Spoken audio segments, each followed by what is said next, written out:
एक बहुत ही मेहनती और ईमानदार लड़का था जो कि बहुत ही ज़्यादा गरीब था। वह दिन रात यही सोचता रहता था कि खूब मेहनत से पढ़ाई करेगा, एक दिन अच्छी सी नौकरी लेकर अपनी एक कार खरीदेगा।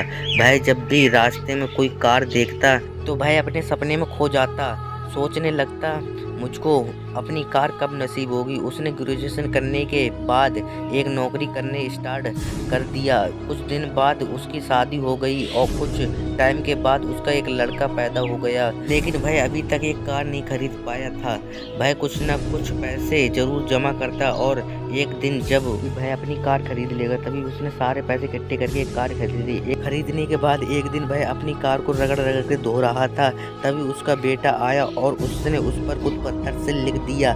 उसने जैसे ही देखा कि वह कुछ लिख रहा था और वह उसको पीटने लगता है और उसको ले जाकर एक कमरे में छोड़ दिया। वापस फिर आकर कार को धोने लगता है।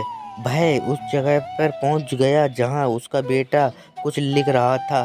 फिर से उसने देखा कि उसका बेटा पत्थर से कुछ लिख रहा था। उसके बेटे ने पत्थर से लिखा था आई लव यू पापा। यह देखकर वह रोने लगा और बहुत ही ज़्यादा पछतावा करने लगा। वह अपने कमरे में गया, बेटे के पास पहुंच गया और उसको गले लगा लिया और बात आई लव यू टू बेटा